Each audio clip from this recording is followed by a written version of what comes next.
Kalau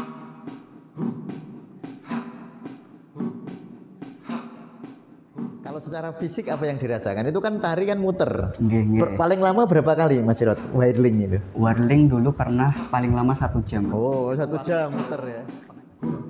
Itu para penari sufi itu muter sekian, misalnya 10 menit, 20 menit, atau setengah jam, atau bahkan seperti Mas Sirot yang 1 jam. Itu reaksinya di tubuh gimana itu Mas Sirot? Oh ya. Jadi kayak yang teman-teman yang pemabuk itu ketika nari sufi itu yang dirasakan bahwa antara mabuk dan tari sufi itu sama-sama rasanya. Nah, ini unik. Tapi yang membedakan adalah saya kira sesuatu metode jika bertahan lama pasti bermanfaat. Kalau seandainya nggak bermanfaat kan ya sudah ditelan zaman. Ini adalah sebuah wacana yang saya kira sangat baik. Mungkin ada sebagian teman-teman sufi yang masih bertanya-tanya ya, tari sufi itu apa, sejarahnya bagaimana, atau bahkan ternyata menurut beberapa riwayat ternyata itu juga dilakukan oleh Sayyidina Abu Bakar As-Siddiq ya. Ya tentu akan banyak pelajaran, bukan hanya sekedar sebuah tarian, tetapi ternyata tari sufi adalah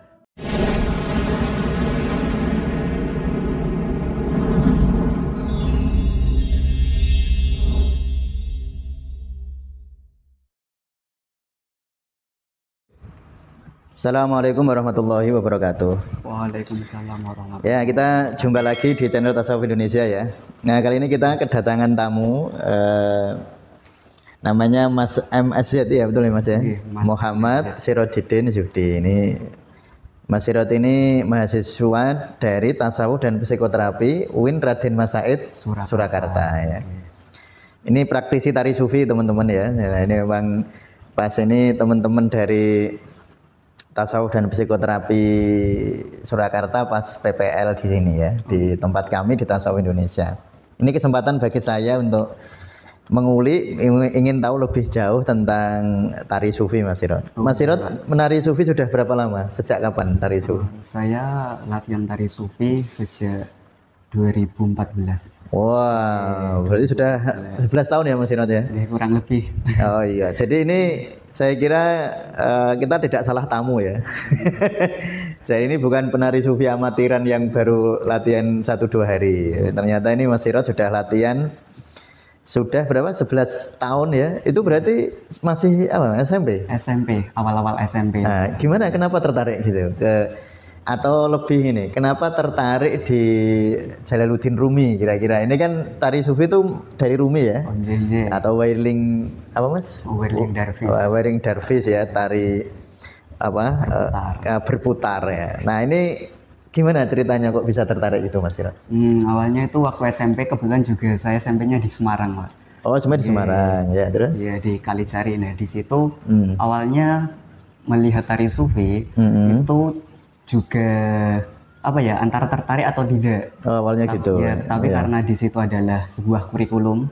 Oh gitu ya. Jadi dibuat kurikulum. Setelah itu mau nggak mau harus latihan.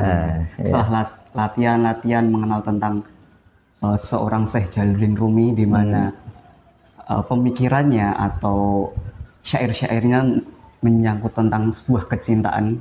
Dari situ mulai tertarik tentang cinta-cinta, bagaimana sih pecinta itu melihat dunia, bagaimana sih pecinta itu melihat seorang yang dicintainya kayak.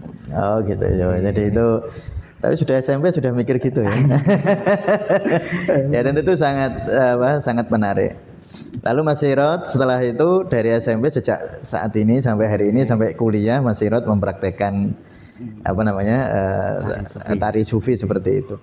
Apa yang Mas Sirot rasakan? Maksud saya merasakan ke hal-hal yang di dimensi. Nah, gini dulu. Kalau secara fisik apa yang dirasakan? Itu kan tari kan muter. Paling lama berapa kali Mas Sirot whirling itu? Whirling dulu pernah paling lama 1 jam. Oh, 1 jam muter ya. Pengajian di daerah Gunung Kidul. Di Gunung Kidul ya. Tahun berapa itu? Sekitar tahun 2019-an. 2019. Itu juga ngepasi waktu ada KKN, jadi diundang acara KKN. Setelah itu penutupan kan ada pengajiannya, nah itu nari 1 jam bersama Gus Wahid kemarin. Oh gitu, di tahun 2019 ya. Nah tentu kalau kita lihat ya, muter Atau ya kalau kita ini yang sudah usia seperti ini itu kalau muter 1 menit aja kan rasanya rasanya dunia kayak ikut goyang. Nah makanya kita kadang-kadang berpikir begini Mas Sirot, itu para penari sufi itu muter sekian, misalnya 10 menit, 20 menit atau setengah jam atau bahkan seperti Mas Sirot yang 1 jam, itu reaksinya di tubuh gimana itu Mas Sirot? Untuk reaksinya macam-macam Pak. Jadi gimana itu? Banyak pengalaman dari teman-teman kita, terutama di UIN Raden Mas Said. Nah itu ada beberapa problem sebelum kenal tari sufi. Jadi alhamdulillah setelah kenal tari sufi itu beberapa problemnya teratasi. Kayak kemarin ada kakak tingkat TP juga di UIN Raden Mas Said, itu yang ada gangguan problem vertigo. Jadi ketika mengenal tari sufi, setelah itu ada pandemi, jadi di UIN Raden Mas Said tidak mendalami tari sufi, tapi dia mendalami tari sufi di rumahnya sendiri. Masuk-masuk, setelah itu sharing session. Nah, dia bercerita bahwa reaksi fisik yang dia rasakan sebelum sama sesudah tari sufi itu, sebelumnya ketika vertigo itu kakak tingkat saya itu vertigonya udah parah Pak. Ketika vertigo itu langsung liang, langsung pingsan kayak gitu. Nah setelah belajar tari sufi menekuni 1 bulan terus menerus, lama kelamaan sembuh, udah jarang kumatnya kayak gitu. Terus ada beberapa temen juga itu mabuk kendaraan Pak. Mabuk kendaraan. Ini agak unik juga terkait dengan mabuk kendaraan. Awalnya itu sebelum latihan tari sufi, ketika mau piknik, mau apa kayak gitu, ketika di situ naik kendaraan bis, mobil kayak gitu pusing. Tapi kemarin cerita itu saat piknik, saat naik bis udah nggak pusing lagi, jadi bisa adaptasi. Kalau dari saya sendiri, pengalaman yang saya rasakan ya terkait dengan fisiknya, menjaga kesehatan tubuh Pak, seperti itu. Jadi kan di lain sisi kita berputar itu kan kita mengeluarkan keringat dan sebagainya. Itu kan bisa menjaga tubuh kita gitu. Selain olahraga lari-lari kan berputar juga bisa, itu ketika kita mengeluarkan keringat tubuh menjadi sehat ya gitu. Ya jadi gitu ya teman-teman sufi ya. Jadi ternyata mungkin teman-teman sufi yang senang melihat podcast tasawuf mungkin tidak asing dengan istilah wailing darvis itu ya. Mungkin ada yang mikir loh Mas Sirot itu, masa muter kayak gitu nanti kalau pusing gimana? Nah ternyata ya kita mungkin tidak bisa mengatakan itu semua orang akan begitu ya. Tetapi ternyata minimal ada beberapa orang yang dikenal Mas Sirot, 1-2 orang atau mungkin banyak, atau mungkin lebih dari itu yang mungkin Mas Sirot belum ceritakan, ternyata justru menimbulkan efek-efek positif. Makanya saya sudah sejak lama itu sebenarnya Mas Sirot, teknik-teknik semacam itu tuh mungkin bisa jadi salah satu teknik atau metode pengobatan bahkan. Ya itu saya berpikir seperti itu. Makanya kita harus harus belajar lebih dalam, lalu mencari data-data, kalau perlu kita lalu nanti cari-cari jurnal ilmiah kalau memungkinkan, sehingga kita bisa mengerti dan tahu prosedur-prosedurnya kira-kira bagaimana agar tari sufi bisa dijadikan semacam metode untuk pengobatan itu. Jadi maksud saya begini, oh ternyata ada efek positifnya gitu.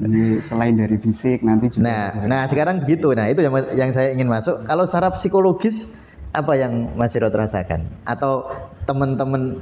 Oh ya Mas Sirot, tari sufi itu ada komunitasnya nggak Mas? Untuk di Solo, di Solo. Kebetulan ada Pak. Kalau di seluruh Indonesia itu ada nggak satu komunitas yang menaungi? Belum. Oh belum. Oh belum. Kalau di Solo ada beberapa komunitas tersendiri-sendiri, kayak Solo nanti namanya Tari Sufi Solo atau Sufivers kayak gitu. Nanti kalau di Semarang ada lagi, di Solo Tigo ada lagi. Oh gitu. Nah, kira-kira berapa orang Mas yang di Solo, temannya Mas Sirot? Untuk yang di Solo, yang aktif lah. Yang aktif sekitar 7 sampai 8 orang. Oh, di 7 sampai 8 orang ya. Itu kan berarti Mas Sirot mengenal beberapa orang. Nah, mungkin cerita dari teman-teman Mas Sirot atau Mas Sirot sendiri tentang kita belum masuk ke ruhaninya ya, ke hal-hal yang bersifat psikologis, itu ada nggak cerita kalau habis setelah ikut komunitas tari sufi itu lalu merasa perubahan positif dalam dimensi psikologisnya? Untuk perubahan mungkin juga ada sih Pak. Ya, karena gitu. kebetulan di Solo itu teman-teman tari sufi itu dari berbagai kalangan. Jadi ada yang dari santri, gitu. Terus ada orang yang masyarakat, setelah itu juga ada yang mohon maaf dulunya orang yang nggak bener kayak gitu. Jadi kayak mantan pemabuk, gitu ya? kayak gitu. Jadi untuk yang dirasakan secara psikologisnya lebih ke ketenangan sebetulnya Pak. Ya. Jadi kayak yang teman-teman yang pemabuk itu ketika nari sufi itu yang dirasakan bahwa antara mabuk dan tari sufi itu sama-sama rasanya. Nah, ini unik. Tapi yang membedakan adalah kalau mabuk nanti setelah pusing itu berlarut-larut, Pak. Jadi gitu. kalau minuman keras itu ketika udah nge-fly kayak gitu berlarut-larut sampai mungkin sembuhnya besok, kalau kan besoknya itu. Tapi berbeda dengan tari sufi. Ketika tari sufi itu adalah ketika kita berputar itu tetap rasanya kayak orang mabuk, tapi setelah itu selesai udah dapat ketenangan nih. Iya. Jadi itu tentu luar biasa ya. Nah, yang jelas kalau mabuk ya jelas. Tetapi memang saya membayangkan begitu Mas Sirote. Saya ini bukan praktisi tari sufi, makanya saya senang sekali ada Mas Sirot yang PPL di tempat saya ini. Saya memang sering merenungi. Kalau saya kan senang ya melihat tari sufi itu ya, saya senang. Saya sering merenungi itu kan kayak orang muter, itu kayak mabuk. Dan saya membayangkan jangan-jangan ya itu kayak orang menghipotesis ya. Jangan-jangan tari sufi itu bisa untuk pengobatan mabuk, bisa untuk pengobatan untuk problem-problem kecanduan. Iya, kecanduan alkohol atau kecanduan game, jangan-jangan bisa juga. Iya, jangan-jangan bisa untuk mengobati judi online. Saya tidak mengatakan bisa ya, tetapi itu jangan-jangan bisa. Kemungkinan besar bisa. Jadi saya harap itu Mas Sirot dan teman-teman di komunitas bisa istiqomah di dalam tari sufi ini. Kalau bisa ya terus dikembangkan gitu ke teman-teman yang lain, diajarkan ke teman-teman yang lain, dan tampaknya kalau saya melihat pasti bermanfaat. Cuma detailnya bagaimana itu yang harus kita Mas Sirot ya, harus kita tekuni, kita dalami, lalu siapa tahu nanti ini menjadi sumbangsih ya teman-teman komunitas tari sufi di dalam masyarakat kita. Apalagi kalau kita lihat sekarang eranya semacam ini ya. Orang itu memang mengapa orang mabuk? Karena kan sensasi mabuk itu kan rasanya ya tentu kenapa dia ingin lagi, karena kan sensasinya pasti menurut dia memabukkan atau membuat kecanduan ya, sehingga orang balik lagi. Nah, kalau ada substitusi diganti semacam ini mabuknya, kan nggak usah pakai minuman sebenarnya. Sudah bisa seperti ini, bahkan itu bisa saya kira bisa jauh lebih bermanfaat ya. Kalau teman-teman ya tentu bukan hanya sekedar menari, tetapi perlu diperdalam ya. Karena tadi saya dengar Mas Sirot ada testimoni tentang secara fisik tadi positif, secara psikologis positif, dan saya kira harusnya secara rohani positif. Kalau secara rohani saya jelas meyakini, karena ini ya tari sufi berarti usianya sudah berapa tahun tuh Mas? Tari sufi udah lama itu Pak. Baik, kan dipelopori oleh Jalaluddin Rumi ya. Itu berapa tahun berarti? Rumi itu hidup kira-kira tahun berapa? Tahun lahir 1207 ya. Wah iya, itu berarti 1207 Masehi ya. Apa Hijriah? Masehi. Ya, kalau Masehi berarti sekarang 2025 berarti sudah 800 tahun ya. Berarti kan. Nah, saya kira sesuatu metode jika bertahan lama pasti bermanfaat. Kalau seandainya nggak bermanfaat kan ya sudah ditelan zaman. Metode itu, wah ini 18 tahun tentang ini. Atau Mas Silos coba sepanjang pengetahuan Mas Sirot saja lah. Kira-kira sejarah tari sufi itu gimana ceritanya Mas? Untuk sejarahnya ya sebelum kita masuk sejarah ya Pak. Seperti pepatah tak kenal maka tak sayang. Betul. Jadi Rumi itu lahir itu di tanggal 30 September. Jadi tahun 1207. Wah, ini berarti mau ulang tahun nih Rumi. Ada Rumi Day tuh? Ada kan oleh untuk haul Rumi itu Desember. Gitu. Di bulan Desember. Saya tuh kalau nggak keliru WHO UNESCO apa itu kan menjadikan tanggal lahir Rumi sebagai sebuah hari yang dihormati juga. Karena kebetulan Rumi itu tidak hanya terkenal di daerah timur juga, tapi juga sampai ke barat, bahkan populer gitu. Iya. Silakan dilanjutkan tadi. Jadi lahir tanggal 30 September tahun 1207 itu di Balkh atau Afghanistan, Pak. Jadi dulu Rumi itu lahirnya di Afghanistan. Nah, setelah itu wafat pada tanggal 17 Desember itu tahun 1273 di Konya atau Turki. Gitu. Nah, jadi Rumi ini, ayahnya seorang Rumi sendiri adalah seorang ulama atau mendapat gelar di situ Sultanul Ulama. Jadi pada umur ke-3 tahun, jadi Rumi umur 3 tahun itu sama ayahnya diajak pindah ke daerah Konya di Turki. Tadi kan awalnya di Afghanistan ya. Setelah itu pindah ke Turki kayak gitu di umur 3 tahun. Tepatnya di Rum atau nama daerah Rum. Jadi nanti yang di situ menjadi julukan Rumi kayak gitu.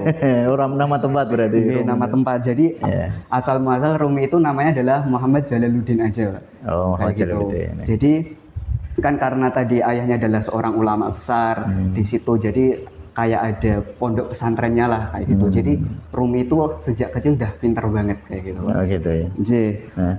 Beliau pada umur, setelah pindah di Konya itu pada umur 7-8 tahun diajak ayahnya lah suan kayak gitu ke ulama-ulama silaturahmi di daerah Turki sana. Nah, itu diajak suan kepada seorang ulama yang namanya Fariduddin Attar Fariduddin Attar kayak gitu.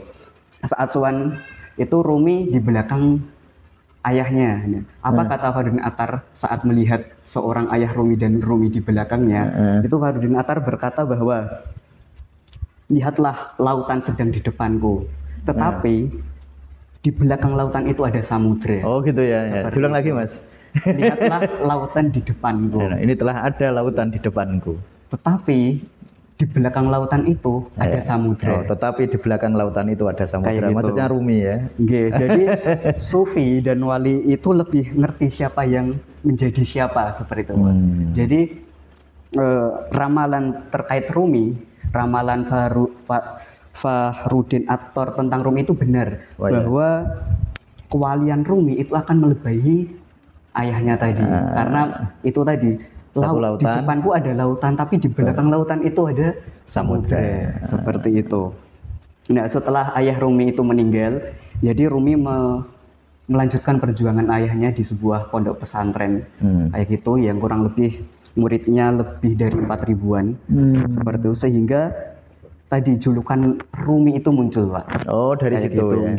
Jadi julukan Rumi atau gelar Maulana Rumi, tuan kami, tuannya orang Rum, itu muncul karena apa? Kepandaian Rumi tadi, kewalian Rumi kayak gitu. Meskipun nanti pada Rumi ini udah menjadi wali besar, tapi ada titik baliknya di mana dia itu beliau seorang Rumi tidak hanya sekedar orang pintar saja, tetapi akan menjadi seorang ulama besar. Di mana titik balik ini ketika Rumi bertemu dengan guru spiritualnya, yaitu Samsud Tabriz. Sangat terkenal itu ya, Samsud Tabriz. Samsuddin At-Tabriz kayak gitu. Rumi ini jatuh cintanya kepada gurunya Samsud Tabriz ini luar biasa. Bahkan syair-syairnya Rumi itu ada kitabnya juga yang membahas tentang gurunya sendiri, seperti itu kan. Terus juga ada Masnawi seperti itu, fihi ma fihi, banyak sekali. Nah, hingga pada akhirnya saking cintanya itu Rumi mulai meninggalkan dunia, Pak, yang penuh ramai kayak gitu, meninggalkan dunia, mulai zuhud dan mulai uzlah seperti itu, hingga akhirnya muncullah fitnah-fitnah di kalangan itu. Yang membuat seorang guru ini mulai menjauh dari Rumi. Samsud Tabriz menjauh dari Rumi karena Rumi tadi yang mulai menyendiri, zuhud dan seperti itu. Karena ditinggal gurunya, Rumi ini mengalami yang namanya stres. Yang namanya stres, sehingga muncullah syair-syairnya Rumi yang indah, yang sampai sekarang pun tidak punah kayak gitu kan. Masih kita bisa baca karang-karangannya indahnya, bagaimana seorang Rumi itu memuji atau mengungkapkan seberapa indahnya seorang gurunya seperti itu. Nah, puncaknya itu ketika pada kematian seorang gurunya, Pak. Rumi itu apa ya, melebihi stres, istilahnya paling mudah gitu. Jadi melebihi stres. Ada di titik nol gitulah kira-kira. Lah, ketika ditinggal oleh seorang gurunya. Dibuat mudah kayak kita ditinggal oleh seorang kekasih kita. Bagaimana kan kita stresnya seperti itu. Nah, disitulah muncul yang namanya whirling dervish seperti itu. Oh, jadi tari Rumi itu muncul pada saat Jalaluddin Rumi mengalami depresi atau stres yang luar biasa akibat ditinggal oleh gurunya. Jadi zaman dulu kan ketika ditinggal seseorang kita cintai kan stresnya kayak gimana dan sebagainya. Nah, dari situ Rumi mulai melakukan sebuah tarian sufi atau berputar-putar. Walaupun tarian berputar-putar ini kan tidak sebelumnya udah dipraktekkan juga oleh pada zaman Rasulullah, pada zaman sahabat dipraktekkan oleh sahabat, yaitu sahabat Abu Bakar, di mana beliau juga bergembira ketika Rasulullah itu udah di titik-titik terakhirnya bahwa Rasulullah mau wafat. Dan itu sahabat sedih semua. Tetapi sebelum wafat Rasulullah berpesan, besok orang-orang yang akan kumpul kepadaku adalah orang-orang yang cinta. Jadi orang yang saling mencintai besok di akhirat akan berkumpul. Karena saking senangnya sahabat Abu Bakar itu, beliau berdiri setelah itu mengungkapkan ekspresi cintanya dengan berputar-putar. Itu menjadi sanad bahwa dari Abu Bakar sanad sampai kepada Rumi. Kayak gitu. Nah, dari situ Rumi waktu melakukannya tidak pakai lagu dan sebagainya, tidak, Pak, ternyata. Berarti sekarang kreatif ya. Jadi pakainya adalah dulu itu Rumi mendengar pukulan seorang pandai besi.